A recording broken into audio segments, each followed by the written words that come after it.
Apa kabar anak-anak? Bertemu lagi dengan Bu Isti. Kali ini kita akan membahas tentang materi IPS bab 1, manusia, tempat, dan lingkungannya. Baik, sebelum saya jelaskan lebih lanjut bahwa manusia itu membutuhkan tempat dan lingkungannya untuk tempat tinggal dan memenuhi kebutuhan hidupnya, ya. Nah, ini. Selain itu manusia juga membutuhkan ruang dan waktu. Sebagai contoh, ketika kalian misalnya bangun tidur dan hendak pergi ke sekolah, kalian membutuhkan mandi dulu, ya kan? Nah, maka dari bangun tidur di kamar, di ruang tidur, lalu kamu menuju ke kamar mandi, nah itu kamu membutuhkan waktu untuk melakukan aktivitasmu yang lain, ya. Jadi kamu sudah melakukan perpindahan ruang dari ruang tidur ke kamar mandi, dan kamu mau memenuhi kebutuhanmu yaitu mandi, dan kamu membutuhkan waktu juga ruang untuk melakukan aktivitasmu tersebut, ya. Nah, ini. Nah, ruang itu sendiri adalah tempat, ya. Maka kalau kita bicara tentang ruang, kita sedang bicara tentang tempat.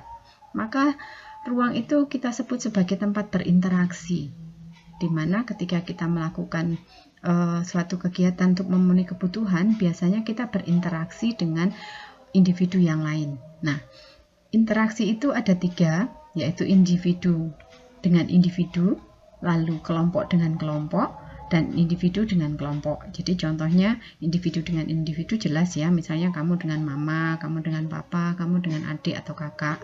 Kemudian kelompok dengan kelompok ini misalnya sebuah pertandingan antar kelas, lalu misalnya diskusi antar kelompok, lalu nanti masing-masing kelompok akan berlomba untuk mempresentasikan hasil diskusinya. Lalu individu dan kelompok contohnya adalah Bu Isti dengan murid-murid gitu ya. Nah, ini. Jadi ada 3 jenis interaksi yang dilakukan, yaitu individu antar individu, kelompok dengan kelompok, atau individu dan kelompok. Baik, semoga konsep ruang kali ini sudah lebih jelas ya, bahwa sekali lagi yang dimaksud dengan ruang adalah tempat untuk kita melakukan suatu aktivitas, ya. Nah, kita akan melanjutkan. Nah, sedangkan interaksi itu sendiri akan dapat terjadi jika ada 3 syarat ini, ya. Kita membahas tentang interaksi antar ruang atau antar tempat. Artinya kalau ada interaksi itu berarti ada 2 kelompok yang akan saling melakukan melakukan suatu aktivitas bersama-sama, ya, sehingga terjadilah interaksi. Ya, yang pertama syaratnya adalah saling melengkapi. Saya rasa saling melengkapi ini bukan saja sebagai syarat terjadinya interaksi, tetapi syarat supaya manusia dapat hidup dengan baik, ya. Jadi harus saling melengkapi. Tidak mungkin manusia hidup sendiri. Nah, ini kita akan membahas tadi tentang bagaimana syarat terjadinya interaksi. Yang pertama itu adalah saling melengkapi. Nah, ini Bandung dan Indramayu saling melengkapi untuk kebutuhan masyarakatnya. Orang Bandung membutuhkan makan ikan dan orang Indramayu membutuhkan makan sayuran. Demikian dengan orang Surabaya dan orang Bandung gitu ya, masyarakat Bandung, mereka saling melengkapi. Lalu yang kedua, syaratnya adalah kemudahan transfer.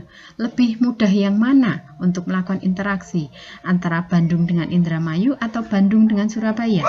Tentunya Bandung ke Indramayu ya, dan sebaliknya karena jarak tempuhnya lebih dekat. Maka akan terjadi interaksi antar tempat atau antar ruang antara Bandung dan Indramayu dibandingkan dengan Bandung dan Surabaya. Yang akan terjadi adalah Bandung dan Indramayu. Sedangkan kesempatan antara itu adalah jarak tempuh. Kita tahu bahwa jarak tempuh Bandung dan Surabaya lebih jauh dibandingkan Bandung dan Indramayu, ya. Nah, ini akan lebih baik jika orang Surabaya memenuhi kebutuhan akan konsumsi sayurannya dengan membeli dari petani di Batu atau di Pacet Mojokerto ketimbang dari Bandung.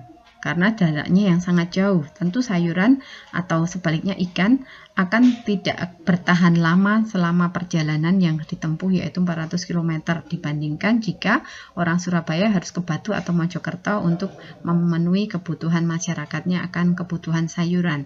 Demikian juga dengan orang Bandung dan Indramayu. Nah, maka ini adalah syarat terjadinya interaksi.